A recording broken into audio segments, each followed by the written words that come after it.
Paz do Senhor, meus irmãos, uma alegria estar com vocês mais uma vez. Estamos na lição de número 9. Estamos hoje tratando da mordomia do trabalho. O nosso textuário está baseado em 1 Tessalonicenses, capítulo 3, versículo 10. Porque quando ainda estávamos convosco, vos mandamos isto, que se alguém não quiser trabalhar, não coma também. Verdade prática, o trabalho honesto, acompanhado da bênção de Deus, dignifica e enobrece o cristão. A nossa leitura bíblica em classe está baseada em 2 Tessalonicenses, capítulo de número 3, do versículo de número 6 ao versículo de número 13. Irmãos, estamos aí no primeiro tópico da nossa lição, o trabalho de Deus na Bíblia. Na criação, né? Nós vemos Deus exercendo o trabalho, Deus trabalhando, é claro que de uma maneira diferente do nosso trabalhar, né? Deus não se cansa, né? E o trabalhar de Deus foi com a ordem da sua palavra, né? Então nós vemos Deus trabalhando na criação, nós vamos ver Deus trabalhando quando Deus cria o homem, né? O faz a sua imagem, sua semelhança, né? Quando Deus sopra ali nas suas narinas, Deus o torna alma vivente e Deus continua a trabalhar.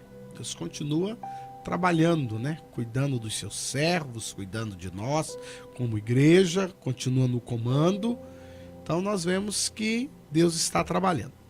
E algo importante a se ressaltar, né? Que debatido às vezes, que alguém lê e não entende, é que o trabalho não veio depois do pecado.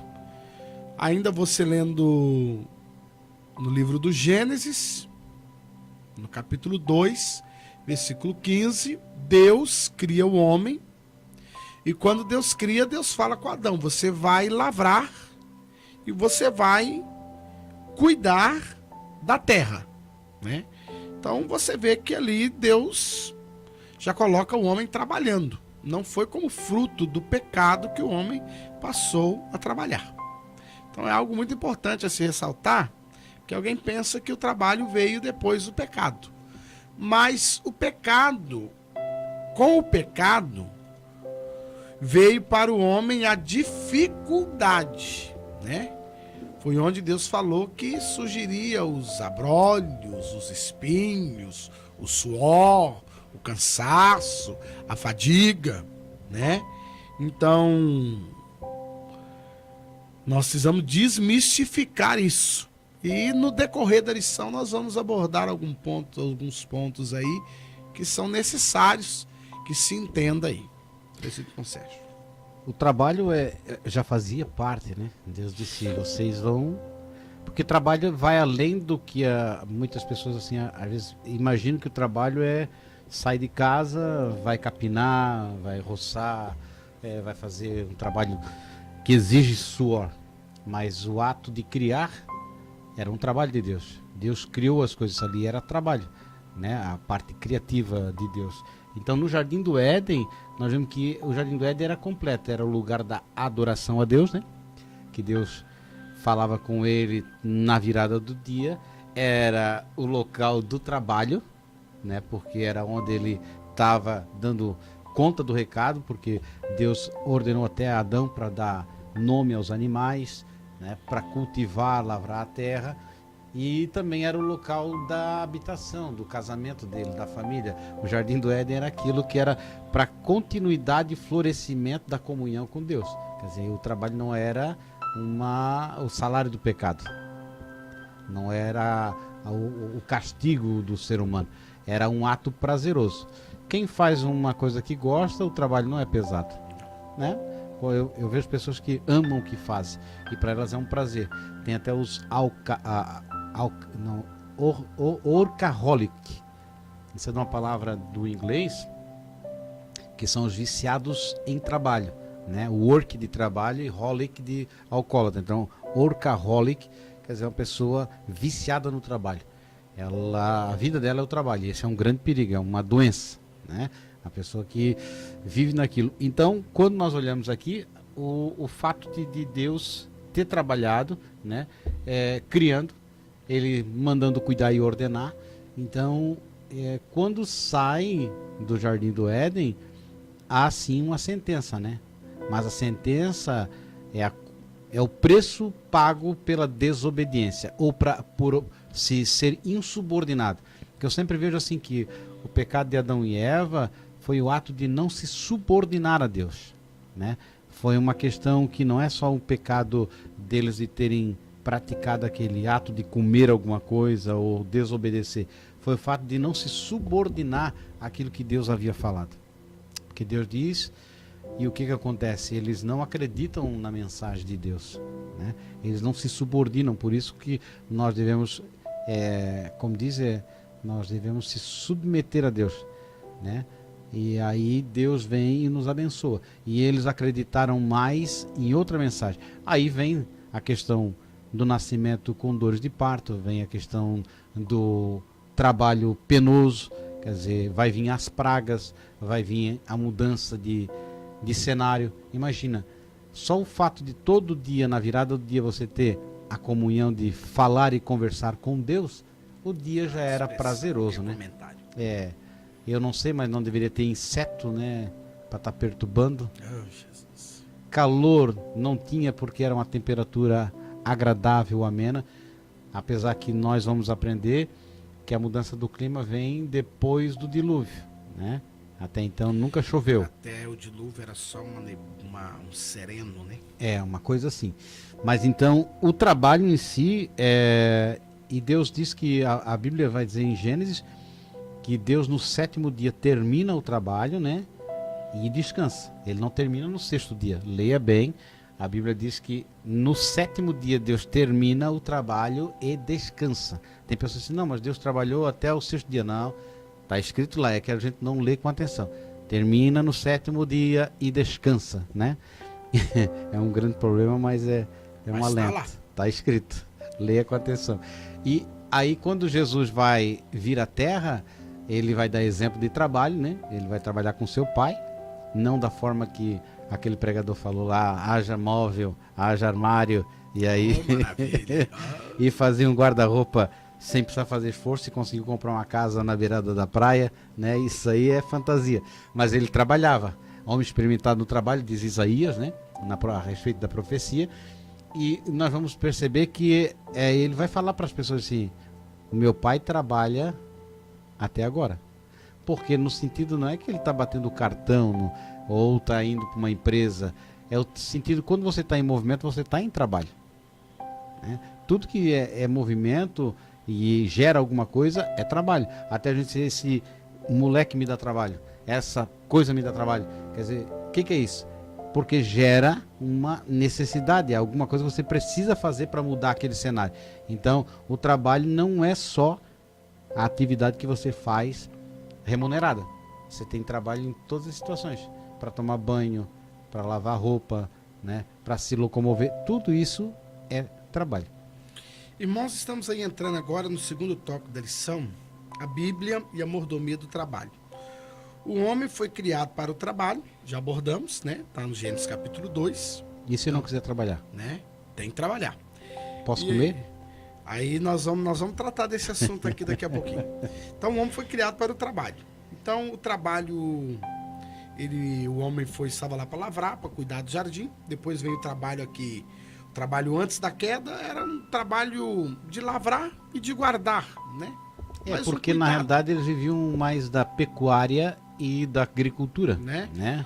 E era uma coisa, as coisas eram mais, a Bíblia nós vamos entender na leitura do texto sagrado que não havia dificuldade tanto no plantar quanto para o brotar, né?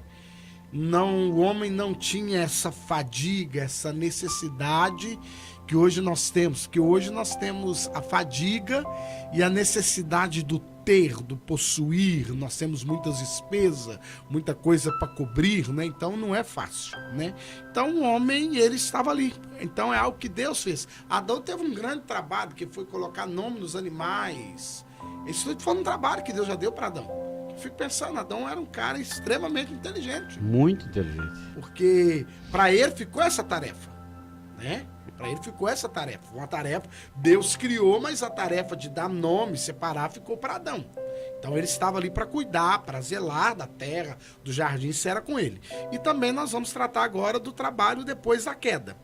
E é interessante, irmãos, que eu ouvi uma colocação, e a gente é bom desmistificar, trabalho não é maldição, né? O trabalho não pode ser visto como maldição. Ah, nós temos a maldição hereditária porque Deus agora falou que o homem vai trabalhar com dor, o homem vai trabalhar com dificuldade, vai ter que suar e etc e tal. Na verdade, vai culminar naquilo que o presbítero Sérgio já falou anteriormente. Pela insubordinação de Adão e Eva, eles escolheram a insubordinação. Eles passaram agora a ter dificuldades, né? Que antes eles não as tinham, né? Eles passaram agora a conviver com medo, né? Dos animais, né? Medo agora das pragas, né? Já pensou se o Adão não peca, irmão? Eu fico pensando que maravilha, é um mundo sem barata, sem pernilongo. Meu santo Deus, que maravilha, né? Para mim que não gosto de nenhum dos dois, sem rato, é uma benção de Deus, né? Então, mudou nesse contexto. Quando nós olhamos com atenção, capítulo 4 de Gênesis, vai ter um homem chamado Lameque, que ele acaba casando com duas mulheres, né? Ada e Zila, e ele vai ter 3 filhos, né? Acho que era Tubal, Jabal e Tubal-Caim. Então, um vai fazer instrumentos cortantes de ferro, olha a tecnologia, né? Para descobrir o minério certo, a mistura, a temperatura altíssima para chegar a fazer o ferro, né? Sem instrução nenhuma. O outro vai começar a criar gado de forma confinada, e aí depois vai ter o que vai aprender a fazer instrumento musical. Então, carne, música e arma. Imagina o forró que não dá. Aí começa a grande confusão. Quer dizer, o trabalho passa a adquirir uma forma diferente, né? Sai da forma mais simples. Aí depois começaram a rebelião, e aí vem um trabalho como idolatria, que é a questão quando eles vão fazer a Torre de Babel. Olha só, quão longe eles chegaram do Jardim do Éden. E é interessante que nós vamos chegar à conclusão de quão inteligentes eram esses homens. Já sabiam fazer, por exemplo, barro, misturar o barro com palha e fazer tijolos. E outra coisa, a engenharia para levantar uma torre daquela altura. E a torre da altura que eles levantaram, a programação, né, a engenharia, principalmente uma base para sustentar o que eles estavam fazendo. E a idolatria porque foram tentados se definir pelo trabalho, né? Quer dizer, eles acharam que o trabalho era a salvação deles. Eles vão fazer, vamos chegar lá, nós vamos construir uma torre, quer dizer, o fruto do seu trabalho, o esforço do seu trabalho. Quando Deus disse que seria para seu sustento, para alimento, eles estão pensando em fazer o quê? Contradizer o que Deus disse. Disse, não fiquem amontoados, se espalhem, cresçam, multipliquem e espalhem. Esse não. Novamente, o que eles fizeram no Jardim do Éden.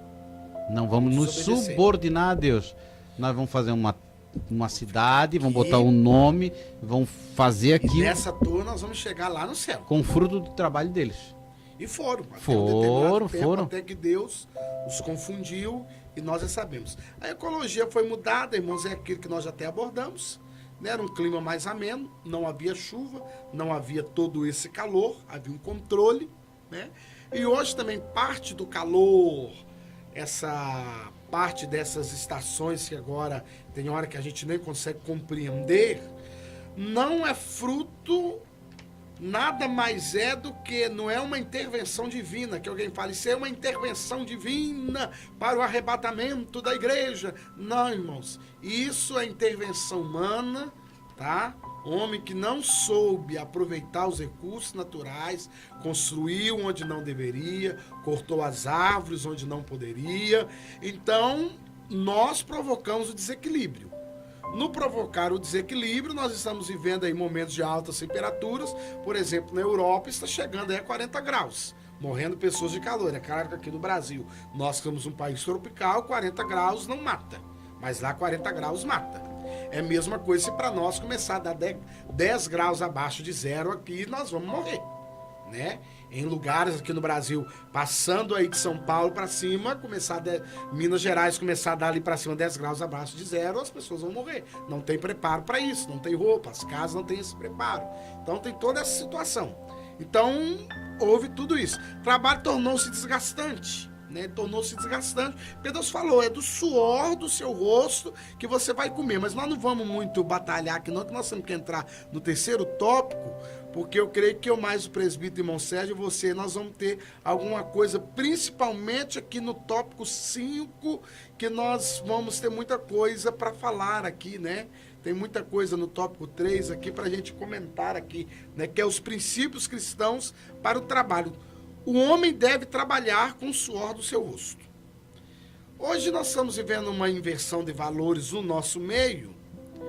Você liga para alguém, então ele conversa, né? A gente desenvolve o assunto do convite para o pregador nos trazer a palavra, né? Então ele já fala com a gente, eu vivo pela fé. E aí, irmãos, eu mando a outra pergunta. Você vive pela fé ou você vive da minha fé? Aí alguém me mandou a pergunta. Não entendi. Eu falei, então vou te explicar. Quem vive pela fé faz o seguinte. Ele aceita o convite, fala quantos quilômetros tem de onde ele está saindo e pede a gasolina, que aí tá certo. E crê que Deus vai tocar lá naquele pastor e vai lhe dar uma oferta. Isso é viver pela fé. Agora, quando você vive da minha fé, você diz quanto você quer e eu falo que posso te dar. Então você já não vive pela fé. Você vive da fé das outras pessoas. Não é nem da sua. Você dá o preço, as pessoas pagam e você vai. Então aí é diferente. Isso não é trabalho. Isso não é trabalho. Por que não é trabalho? Uai, pastor Luciano, que absurdo. Irmãos, é um absurdo que nós estamos concordando. Pouquíssimos cidadãos brasileiros, pouquíssimos. Está aqui o presbítero Monserrat, que trabalha mais na área de vendas. Pouquíssimos cidadãos conseguem ganhar uma média de R$4.000 por mês.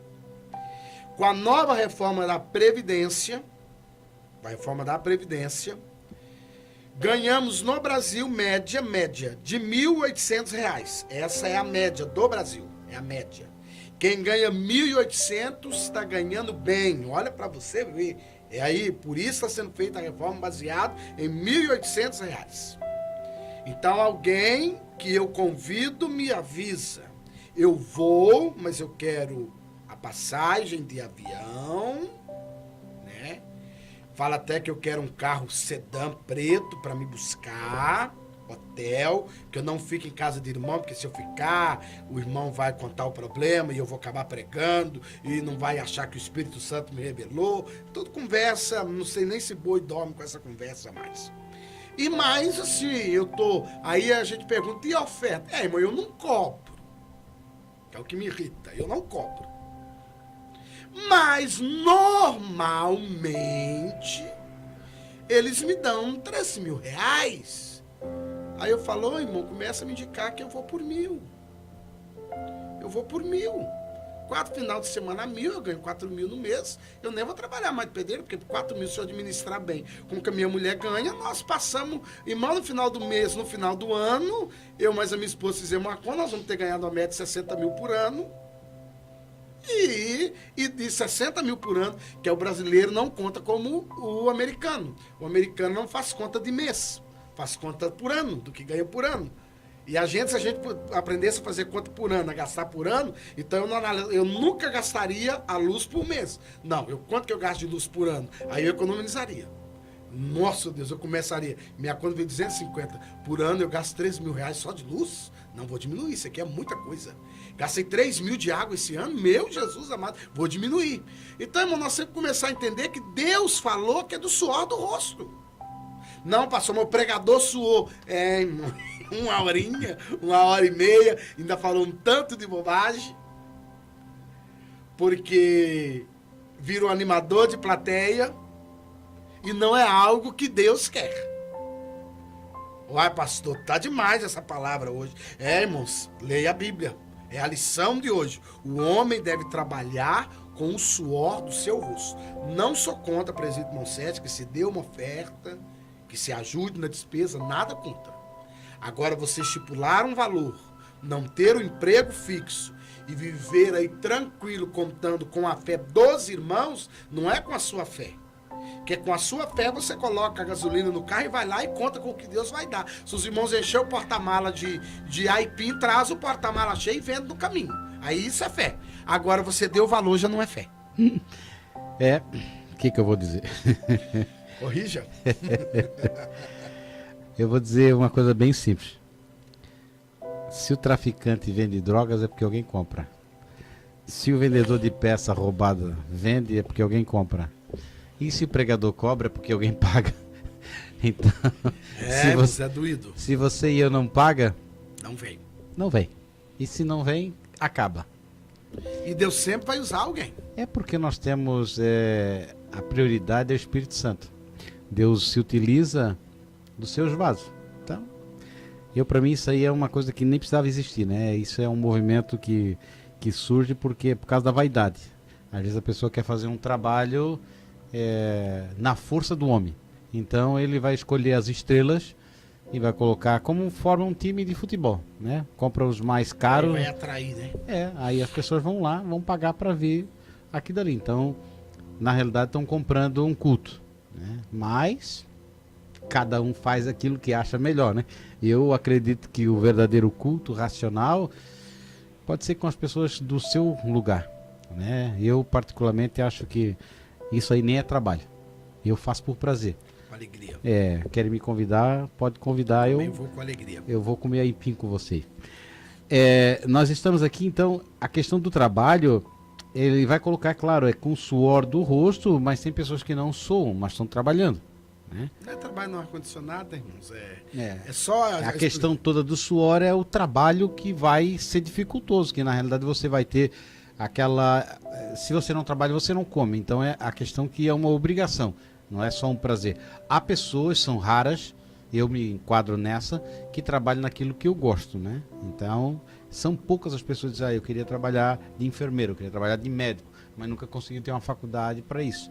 Não teve dinheiro para isso. Então, eu gostaria muito de trabalhar com artesanato, com marcenaria.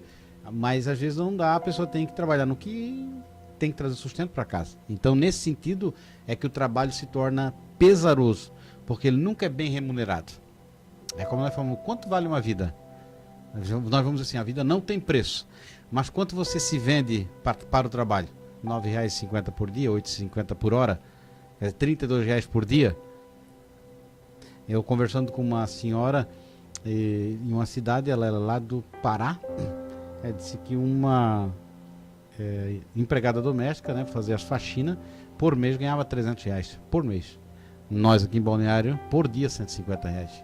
É difícil achar. É difícil. Então você veja que a questão, a vida vale pouco, né? Se você olhar quanto vale a vida de um pai, de uma mãe, mas uma empresa vai pagar, vai propor para ele 1.800 por mês, 1.500, 1.300, 8 horas, ele tem que estar à disposição daquela empresa, fazendo aquilo que foi vendido à sua vida. É venda, é troca. Pelas 8 horas eu recebo esse valor. Então naquele período eu tenho que estar integral dentro da empresa. Então o segundo ponto é que você não trabalha só um mês, ao menos que seja um trabalho que dê para você viver o resto do ano. Maravilha, hein? Poxa. Mas é uma coisa que é diária, né? Então o trabalho não é uma coisa assim, você plantou esse ano, não planta ano que vem. vai ter que replantar. Então, se eu comi hoje, eu como amanhã. Então, todo o trabalho é repetitivo. Quer dizer, ele se torna cansativo. Por quê? Porque é sem fim. E não tem propósito, porque o propósito é sustentar o corpo para um dia fazer com que ele pereça. É onde o Eclesiastes vai dizer, tudo é vaidade, porque no final da vida não levo nada. Me esforcei, batalhei, corri atrás. Aí o verdadeiro trabalho seria, no caso, fazer a vontade de Deus, que aí é uma coisa que dá prazer porque tens a recompensa, né? Jesus diz que não devemos juntar tesouros na terra, não no sentido que não possa se enriquecer, mas o objetivo fundamental da nossa vida é granjear tesouros no céu, porque esse nem a traça, nem o ladrão, nem a ferrugem. Então, a grande vaidade nossa é nos gastar muito esforço naquilo que não tem resultado. Porque a gente sempre está olhando uma coisa na perspectiva de hoje, quer dizer, não, sempre da manhã. Eu vou trabalhar porque eu quero comprar a casa. Tá, agora eu comprei a casa, agora eu quero comprar o carro, agora eu quero comprar isso, eu quero comprar aquilo. E quando chega no final da vida, você comprou tudo aquilo e perdeu a sua vida. E Jesus vai dizer o quê? Ganhar-se a tua vida. Quem quer ganhar a sua vida, perdê-la, no sentido que muitas vezes a vida financeira não vai tão bem, mas a vida espiritual vai muito bem. E eu já vi muitas pessoas dizer assim, irmão, ora por mim que eu estou desempregado. Né? Ou eu quero melhorar de emprego, porque daí eu posso contribuir mais na casa de Deus, eu posso ajudar mais. A pessoa começa a prosperar continuamente na sua vida e ele passa a participar mais da comunidade, menos da comunidade. Não tem tempo porque trabalha muito, chega cansado, não pode parar porque está dando lucro, tem que ganhar mais, e tem que ganhar mais, tem que ganhar mais, e quando ele vê o trabalho que era para ser uma bênção se torna uma maldição. Ao invés de contribuir, agora ele quer guardar.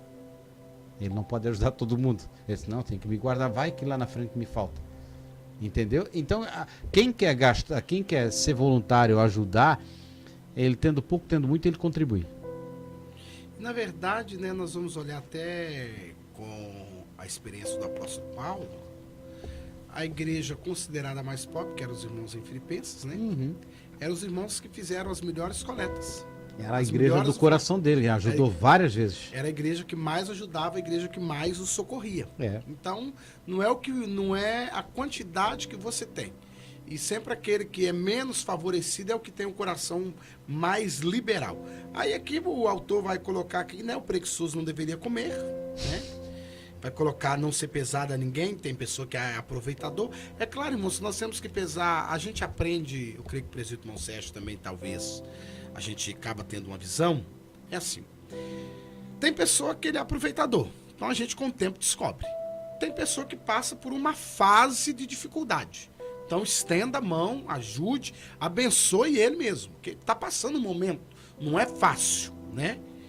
E tem aquele que é preguiçoso, que nada tá bom, ele nunca está disposto, né? Ele sempre tem uma desculpa. Então, se você é aquele crente preguiçoso, está num momento bom dessa lição de você se converter a Cristo. Tem a relação de empregados e empregadores. É claro que nos textos apresentados, Efésios, né? era um momento em que não se recebia salário, né? Ali era questão de escravos e donos e senhores. Então hoje, se você é um patrão cristão, principalmente no Brasil, você já sabe que você tem leis a serem cumpridas. Então, um patrão que serve a Deus, principalmente no Brasil, pague em dia o FGTS do seu funcionário, pague o INSS. Se você pode pagar um salário melhor, Deus tenha abençoado, e o funcionário merece trabalho para isso, pague. A gente sabe que no Brasil não é fácil ser patrão, a gente reconhece. A carga tributária é muito alta. Manter um funcionário com a carteira assinada não é algo fácil. Mas se você é um patrão cristão, cumpra as regras. Cumpra as regras. Tenha menos funcionários, mas os que você tiver, cumpra as regras. E você que é um empregado crente, um empregado cristão, eu tenho comigo e eu gosto muito de trabalhar para gente rica. Alguém fala aí que absurdo. E quero que ela enriqueça mais. Eu hoje estou morando em Balneário, mas eu trabalhei um bom tempo para um um engenheiro em Belo Horizonte, ele é dono de ele é engenheiro e ele tem uma franquia ligada à área de alimentação. Primeiro ele montou a franquia de pizzaria, agora ele está montando uma de sorvete e açaí. Então a minha alegria é quando ele começou a montar essa de pizzaria e ele foi melhorando. Por que eu fiquei feliz? Não me faltava o serviço. Quanto mais pizzaria ele abria, melhor era para mim. Eu tocava 2, 3 ao mesmo tempo. Eu conseguia colocar alguém trabalhar para mim, ainda conseguia trabalhar e estava bom para mim. Aí alguém falava, não, mas eu no seu lugar já cobrava um pouco a mais. Eu falava, não vou cobrar um pouco a mais, vou continuar cobrando o que eu cobrava. Ele já sabia mais ou menos o meu preço. Quem eu chamava para trabalhar para mim, que era acostumado a trabalhar um pouco mais barato, ia trabalhar porque queria. Se não quisesse, não precisava ir também. E eu nunca aproveitei dele. Então ele gostava e quando a obra estava adiantada, ele dava um pouquinho a mais, eu dividia com quem estava comigo. E para mim era muito bom, porque ele ficou rico. E hoje ele está lá, eu estou aqui, e ele está sempre me ligando, Luciano, eu queria que você voltasse para trabalhar para mim.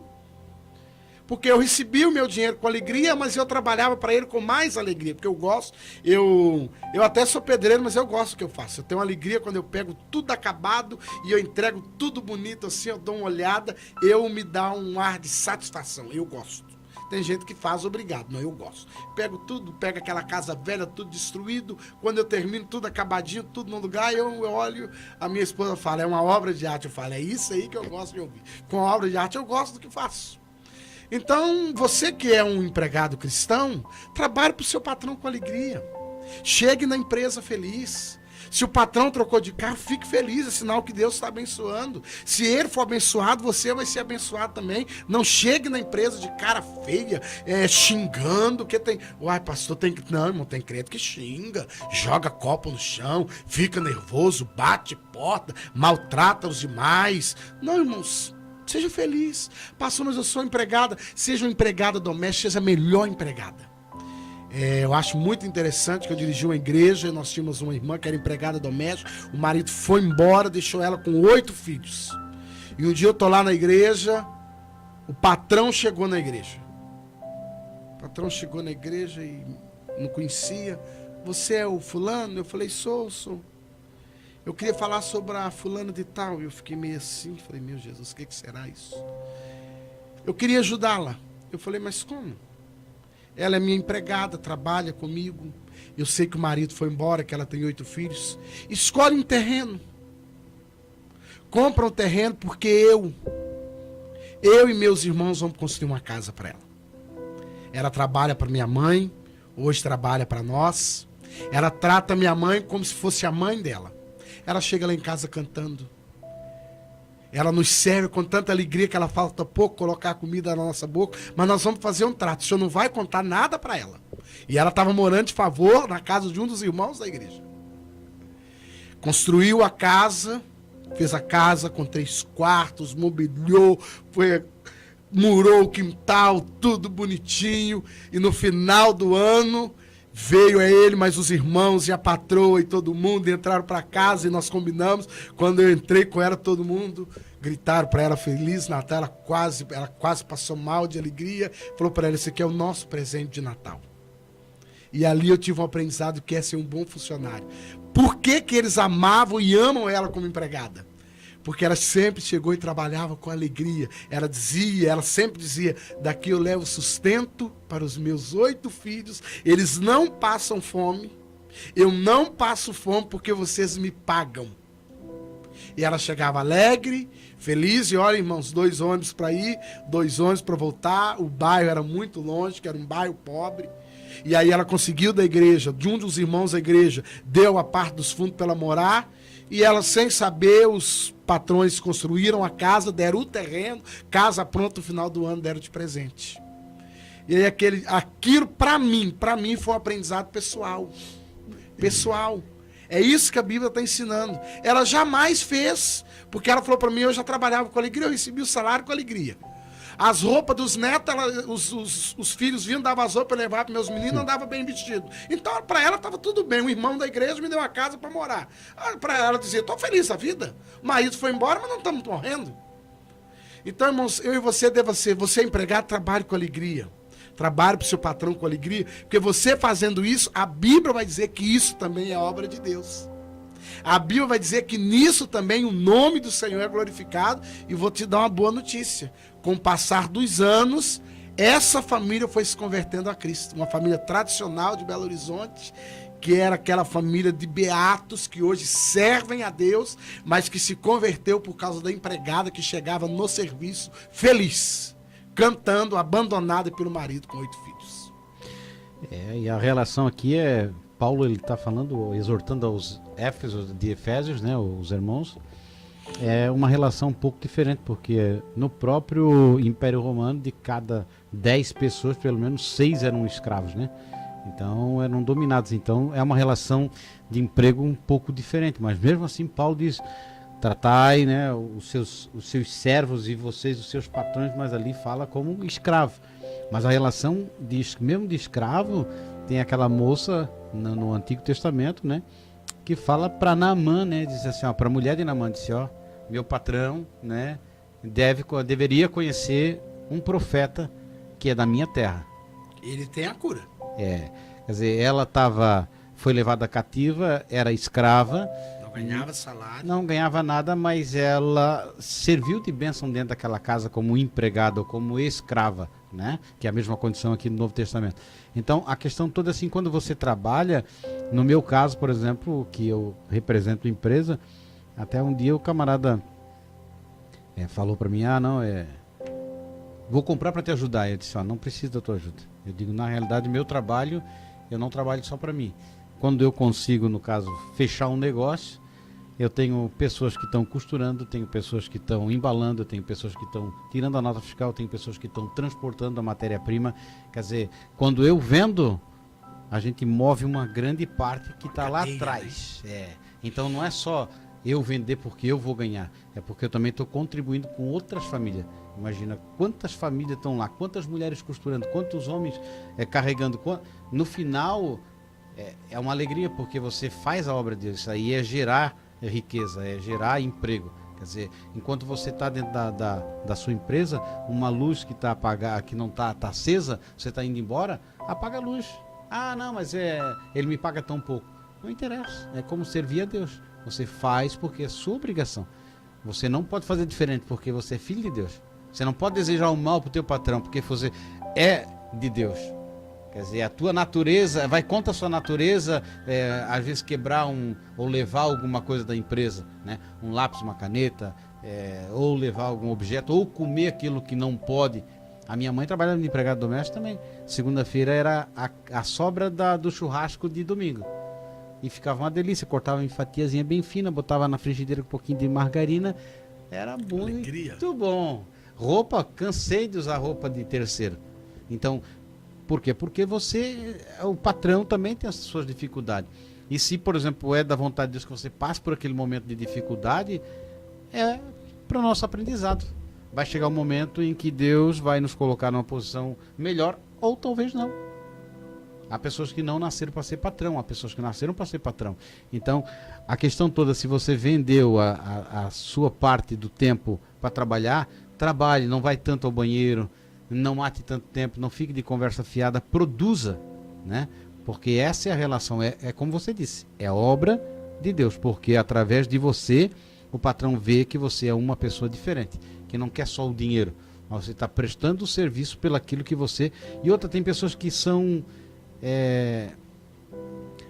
desempregadas, né? São até cristãos, e aí pede, pelo amor de Deus, um emprego. Ou a pessoa vai lá e abre uma oportunidade na empresa. Ele diz, só que é o seguinte, eu não estou precisando de ninguém. Não, mas eu trabalho por qualquer coisa. Qualquer coisa eu trabalho. Aí chega lá e diz, não, mas pode ser qualquer coisa, pelo menos para me comer. Aí a pessoa começa a trabalhar, depois de 3, 4 meses ele está reclamando. E quando não sai, coloca no Ministério do Trabalho. Aceitou trabalhar daquele jeito, mas aí ele muda de discurso. Ele diz, não, são os meus direitos. Antes de entrar, ele aceitava qualquer coisa. Então, honre com a tua palavra. Se você aceitou, mesmo injustamente, aceite, sai e procure um lugar que você possa, né, ter esses direitos que você diz. Mas não vá contra a sua própria palavra. Você aceitou para depois entrar em briga judicial, para dizer que você vai ganhar aquele dinheiro. Não faça isso, isso não é obra de Deus. E a gente tem visto muito cristão. E Deus não se agrada, né? Não. Porque aí, irmãos, aí já é falsidade, né? Deus não... O nosso Deus não concorda. É usar de engano, né? né? Usar de engano. E é feio para nós, né? E aqui termina aqui, não se submeta ao trabalho vil, né? Aqui aí o autor fala sobre o trabalho escravo, que hoje nós não concordamos, né?